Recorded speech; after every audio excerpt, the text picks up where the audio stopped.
அவருடைய அரசியலை பொறுத்த வரைக்கும் அவர்கிட்ட என்ன அரசியல் இருக்கு அப்படின்ற ஒரு கேள்வியை நான் கேட்பேன். எதுலையுமே ஒரு தெளிவு இல்லை அவருக்கு. அவர் என்ன பண்றாரு, இங்க இருக்கக்கூடிய அரசியல் எதிரி அப்படின்றாரு. பாஜக வந்துட்டு கொள்கை எதிரின்றாரு. ஆனா பாஜக அரசை இவர் எதிரியா கருதுறாரா இல்லையா? தமிழ்நாட்டை வஞ்சிக்கக்கூடிய மோடி அரசை இவர் எவ்வாறு பார்க்கிறார், எவ்வாறு மதிப்பீடு செய்கிறார்? மோடி அரசுடைய நடவடிக்கைகளை பற்றி இவர் என்ன சொல்றாரு?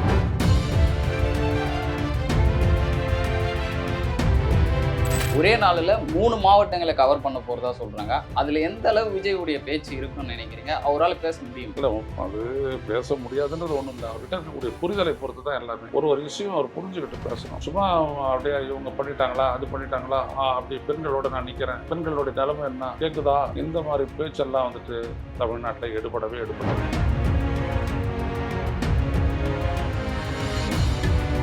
விஜய் போய் இவ்வளவு தூரம் பரப்புரை பண்ணார்னாலே ஒரு தாக்கத்தை ஏற்படுத்த முடியும், ஆட்சிக்கு வந்துட முடியும் அப்படின்றதெல்லாம் வந்துட்டு என்னன்னா அவரா ஃபிக்ஸ் பண்ணிக்கிட்ட இலக்கு. அது ஆட்சியில் அமர வைக்கிறதுன்றது அவரா ஃபிக்ஸ் பண்ணிக்கிட்ட இலக்கு. இருக்கக்கூடிய கட்சிகளை பாருங்க, ஒரு பக்கம் திராவிட முன்னேற்ற கழகம், அவங்களுடைய கூட்டணி கட்சிகள், அதில் வந்துட்டு விடுதலை சிறுத்தைகள் இருக்காங்க, 2 கம்யூனிஸ்ட் கட்சிகள் இருக்குது. ஸோ இவ்வளவு பெரிய கூட்டணி அது. திமுகன்றதோடு சாதாரண கட்சி இல்லை இவங்க நினைக்கிற மாதிரி தான்.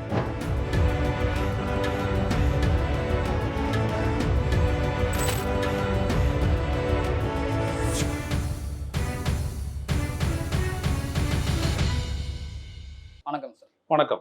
தாவேகா தலைவர் விஜய் அவர்கள் தன்னுடைய சுற்றுப்பயணத்தை தேதி அறிவிச்சிட்டாரு. செப்டம்பர் 13 இருந்து தன்னுடைய சுற்றுப்பயணத்தை தொடங்குறதா இருக்காரு. பல நெருடல்களுக்கு பிறகு இந்த சுற்றுப்பயணத்தை தொடங்குறதா பல பேர் சொல்றாங்க. இதை எப்படி சார் பாக்குறீங்க? அட்லீஸ்ட் எப்பயாவது தொடங்குறாரு, மக்களை சந்திக்கணும் அப்படின்ற ஒரு பயணத்தை. கிட்டத்தட்ட அவருடைய முதல் மாநாடு நடத்தி 1 வருடம் ஆக போகுது. கடந்த அக்டோபரில் பண்ணார், அது இப்போ போகிறாரு. அவர் மக்களை சந்திக்கணும், அது ரொம்ப முக்கியமான ஒரு விடயம். ஏன்னா மக்கள் சந்திப்பு அப்படின்றது என்ன அப்படின்னம்னா, ஒரு இடத்துலையும் போயிட்டு வேண்டன் என்னோ இல்லை மேடன் என்னோ பேசுறது இல்லை. குறிப்பாக தமிழக வெற்றி கழகம் தமிழ்நாட்டு மக்களுடைய பிரச்சனைகள் என்ன, அதற்கான இப்போ இருக்கக்கூடிய அரசு அல்லது இதற்கு முந்தைய அரசு அவங்க கொடுத்த தீர்வு என்ன, தீர்வு தரப்படாததுக்கான காரணம் என்ன, இவங்க ஆட்சிக்கு வந்தால் எப்படிப்பட்ட வழியில் அது தீர்வு காண்பாங்க அப்படின்ற விடயத்தெல்லாம் தரணும். இந்த மக்களுடைய எதிர்பார்ப்பு என்ன, பல்வேறுபட்ட எதிர்பார்ப்புகள்லாம் இருக்குது, அதெல்லாம் இவங்க எப்படி புரிஞ்சுக்கிட்டு இருக்காங்க அப்படின்றது எல்லாமே ரொம்ப முக்கியமான விடயம். ஸோ விஜய் வந்துட்டு ஒரு நடிகர், ரொம்ப பாப்புலரான நடிகர். அவர் மேலே அபிமானம் இருக்கக்கூடிய ரசிகர்கள் ஏராளமாக இருக்கிறாங்க, லட்சக்கணக்கில் இருக்காங்க. அவங்கள மட்டும் குறி வச்சு பண்ணக்கூடிய அரசியல் இது வரைக்கும் நடந்துச்சு. அது இதற்கு மேலே பயன் தராது. இதுக்கு மேலே ஒரு மக்களை இலக்காக கொண்டு இந்த அரசியலை மேற்கொள்ளணும். பண்ணும்போது இந்த மக்கள்கிட்ட இவர் பேசக்கூடிய ஒவ்வொரு விடயமும் அந்த மக்களிடம் ஒரு சிந்தனை மாற்றத்தை ஏற்படுத்த வேண்டும். அப்படிப்பட்ட ஒரு சிந்தனை மாற்றத்தை ஏற்படுத்தினால் மட்டுமே இவருக்கான வாக்கு சக்தி அப்படின்றது ஒன்று உருவாகும், அதை எதிர்பார்க்கலாம்.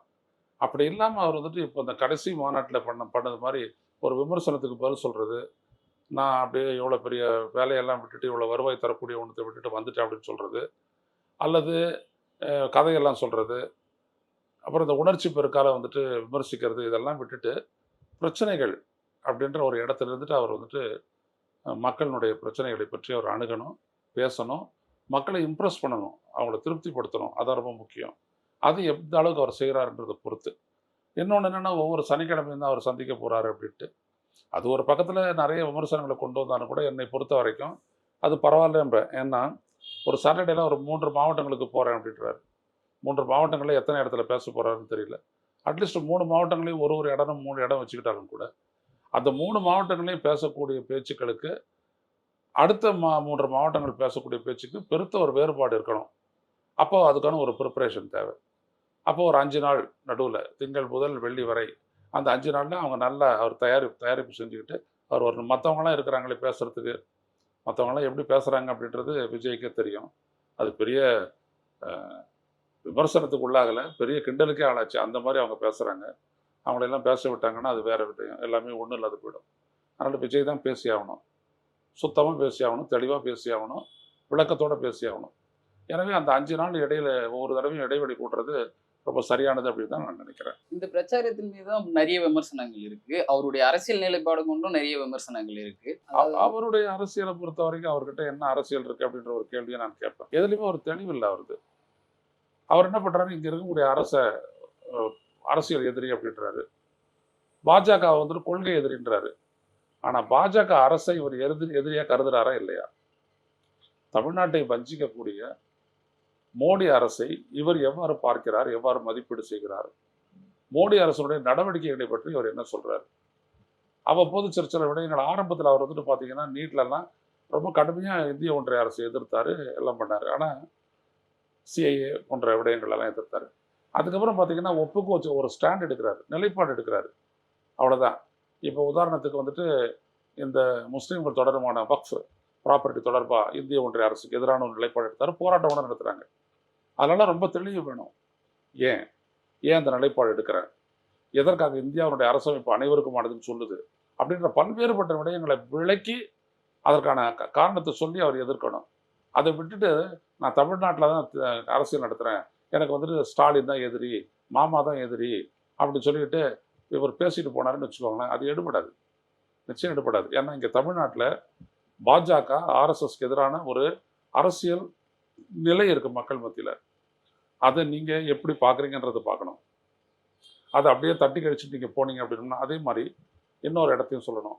இப்போ அந்த மாநாடு நடத்துறதுக்கு முன்னாடி ஆகஸ்ட் 7ஆம் தேதி ராகுல் காந்தி வந்துட்டு ஓட் சோரி வாக்கு திருட்டை பற்றி அவர் பேசினார், ரொம்ப ஆதாரபூர்வமாக பேசினார். அதுதான் அந்த நாட்டில் பெரிய விவாதமாகவே இருக்குது. அதுக்கப்புறம் பீகாரில் நடந்த அந்த எஸ்ஐஆர் அது உச்சநீதிமன்றம் வரைக்கும் கேஸ் ஆகி அது ஒரு பெரிய விஷயமா இருக்குது. இப்போ கர்நாடகத்தில் ஒரே ஒரு சட்டப்பேரவை தொகுதியில் மட்டும் 6000 பேர் நீக்கப்பட்ட விடயம், இருக்கிற வாக்காளர் நீக்கப்பட்ட விடயம், இல்லாத வாக்காளர் சேர்க்கப்பட்ட விடயம். இது எல்லாத்தையுமே பேசாதீங்க வந்துட்டு அவர் கடந்து போறார் விஜய். அவருடைய அர்த்தம் என்ன, நான் ஒன்றிய அரசை பகச்சிக்க மாட்டேன் அதானே. எனவே இவருடைய அரசியல் நிலைப்பாடு ரொம்ப ரொம்ப சந்தேகத்திற்குரியது. இவரை வந்துட்டு ஒரு பிஜேபிக்கு எதிரானவங்க, ஆர்எஸ்எஸ்க்கு எதிரானவர், கொள்கை எதிரின்னு அவர் சொல்றதை வந்துட்டு அப்படியே எடுத்துக்க முடியாது அப்படிதான் அதுல இருந்து தெரியுது. அவர் தொடர்ந்து வந்து ஒர்க் ஃப்ரம் ஹோம் பாலிடிக்ஸ் பண்ணிட்டு இருந்தாருன்னு சொல்லிட்டு இருந்தாங்க. இப்போ வந்து வீக்கெண்ட் பாலிடிக்ஸ் பண்றாருன்னு நிறைய கேள்விங்க. அதெல்லாம் வந்துட்டு ஒரு சாதாரண விஜய் செய்யற மாதிரி அவங்களும் ஒரு விமர்சனம் பண்றாங்க. நான் அதெல்லாம் விட்டுடுங்கன்றேன். விஜய் வந்துட்டு ஒரு நடிகர், ப்ரொஃபஷனல். அவர் ஒரு படத்தை முடிக்கிற வரைக்கும் அதற்குரிய கவனம் அவர் கொடுத்தாகணும். அதனால் அவர் செஞ்சார், கூப்பிட்டாரு, பேசினார், அதெல்லாம் வேறு விடயம். இப்போ அடுத்தது பாஸ்ட் இஸ் பாஸ்ட். இப்போ அடுத்தபடியாக அவர் வந்துட்டு வர்றாரு மக்கள் மத்தியில். மக்கள் மத்தியில் இவர் எப்படிப்பட்ட அணுகுமுறையை கையாளுறாரு அப்படின்றது தான் ரொம்ப முக்கியம். அதுக்கு அவருடைய கட்சி எந்த அளவுக்கு உதவ போகுது அப்படின்றது தெரியல. ஏன்னா இது வரைக்கும் உதவலை, அவருடைய கட்சி அமைப்பு இது வரைக்கும் அவருக்கு உதவலை. ஸோ இதுக்கப்புறமாவது அவங்க என்ன பண்ணுறாங்க, அதை எப்படி விஜய் பார்க்குறாரு அப்படின்றது இதுக்கு மேலேயாவது பார்க்கணும். ஏன்னா ஏதாவது மாற்றம் இருக்குமான்னு பார்க்கணும். ஏன்னா மாநாட்டிலே 30 நிமிடத்துக்கு மேலே விஜய் அவர்கள் பேசல. ஒரே நாளில் 3 மாவட்டங்களை கவர் பண்ண போகிறதா சொல்கிறாங்க. அதில் எந்த அளவு விஜயுடைய பேச்சு இருக்குன்னு நினைக்கிறீங்க? அவரால் பேச முடியுமா? இல்லை, அது பேச முடியாதுன்றது ஒன்றும் இல்லை. அவர்கிட்ட இருக்கக்கூடிய புரிதலை பொறுத்து தான் எல்லாமே. ஒரு விஷயம் அவர் புரிஞ்சுக்கிட்டு பேசணும். சும்மா அப்படியே இவங்க பண்ணிட்டாங்களா, அது பண்ணிட்டாங்களா, அப்படி பெண்களோட நான் நிற்கிறேன், பெண்களுடைய நிலைமை என்ன கேட்குதா, இந்த மாதிரி பேச்செல்லாம் வந்துட்டு தமிழ்நாட்டில் எடுபடாது.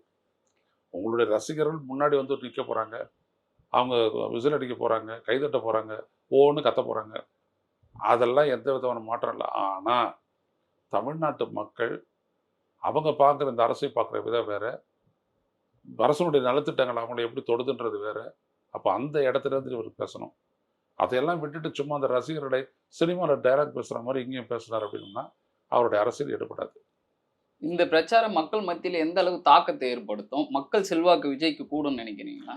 அது அவர்கிட்ட தான் இருக்குது. மக்கள் செல்வாக்கு கூடுறது வந்துட்டு அவர் எப்படிப்பட்ட ஒரு புரிதலை வெளிப்படுத்துகிறார் அப்படின்றது. இப்போது விஜய் வந்துட்டு ஒரு நடிகர் அப்படின்ற ஒரு இடத்துல இருந்து தலைவர் அப்படின்ற ஒரு இடத்துல மக்கள் மத்தியில் வர்றார்.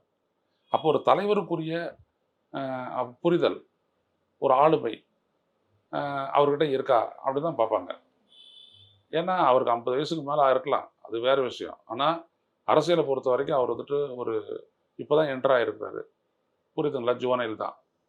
ஆனால் இவர் எப்படியாப்பட்ட புரிதலை வெளிப்படுத்துகிறார் அப்படின்றது தான்.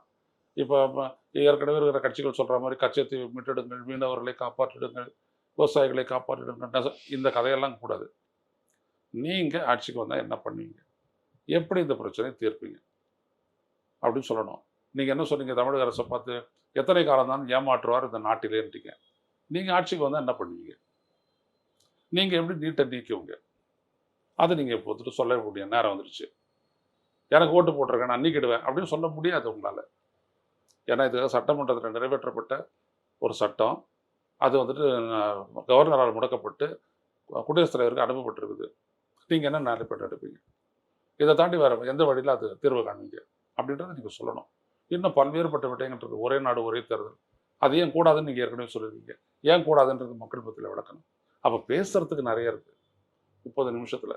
ஆனால் அவர் கோர்வையாக பேசணும், தெளிவாக பேசணும். மறுபடியும் காகிதத்தை அவர் பரட்டிக்கிட்டு இருந்தாருன்னா நடக்காது. ஏன்னா அந்த 5 நாளில் அவர் உள்வாங்கிக்கிறதுக்கான வழியும் இடம் நேரம் நிறைய இருக்குது. அதுக்கப்புறம் அந்த மாதிரி பேசலாம். இந்த புரிதல் போதுமானதா இருக்குமா 2026 தேர்தலில் விஜய் தன்னை நிலைநாட்டிக்க? இப்போத்தி நடந்து எடுத்துக்கிட்டோம்னா போதாது தான். ஆனால் விஜய் எடுத்துக்கக்கூடிய அந்த டைம் இருக்கு இல்லையா, இப்போ 13ஆம் தேதி போகிறாரு, இன்னைக்கு தேதி 10 இல்லையா, அடுத்த 3 நாள் ஏற்கனவே தயார் பண்ணிட்டு இருப்பாரு. அடுத்த ஒரு 3 நாள் 7 நாளில் தயார் பண்ணிக்கிட்டு அவர் போயிட்டு பேசலாம். பார்ப்போம், அவர் பேசுறத பார்ப்போம், அவருக்கான நேரத்தையும் இடத்தையும் கொடுப்போம். ஏற்கனவே பல சென்சஸ்கள் வந்து விஜய் வந்து 2 டிஜிட்டை தாண்டிட்டாரு.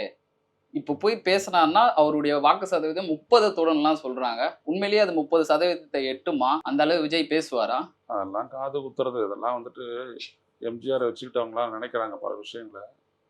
ஒன்று புரிஞ்சுக்கணும், எம்ஜிஆரையோ அண்ணாவையோ 67 77 இவர் வசதிக்கு ஒப்பிட்டுக்கிட்டு இருக்காரு. 67 திராவிட முன்னேற்ற கழகம் ஆட்சியை பிடிக்குதுன்னா அது 57 தேர்தலில் ஈடுபட்டது. 57 15 சீட்டு பிடிச்சாங்க, 62 50 சீட்டு, 67 8 கட்சி கூட்டணி. அண்ணா ஆட்சியை பிடிக்கிறாரு. அது சாதாரணமாக நிகழ்த்தரல. அதுக்கு பின்னாடி இந்திய எதிர்ப்பு போராட்டம் இருக்குது, அரிசி பஞ்சம் இருக்குது, எம்ஜிஆர் சுடப்பட்டது இருக்குது. இப்படியான புறச்சூழல்லாம் இருந்துச்சு. விஜய்க்கு என்ன இருக்குது? 77 எடுத்துக்கிட்டீங்க அப்படின்னோம்னா எம்ஜிஆர் ஒரு எமர்ஜ் ஆகி ஒரு இடைத்தேர்தலை சந்தித்து திண்டுக்கல்ல ஜெயிக்கிறாரு. அதுக்கு முன்னாடி அவர் 2 முறை எம்எல்ஏ, பரங்கிமலை தொகுதி எம்எல்ஏ. அவர் திராவிட முன்னேற்ற கழகத்தினுடைய முன்னணி பரப்புரையாளர், பிரச்சாரம் பண்ணிட்டு இருக்காரு அவர். அப்படியேப்பட்ட பொருளாளர், கட்சியினுடைய பொருளாளர், மிகப்பெரிய பதவி அது. அப்படியேப்பட்ட நிலையில் இருந்துட்டு அவர் பண்ணுறாரு.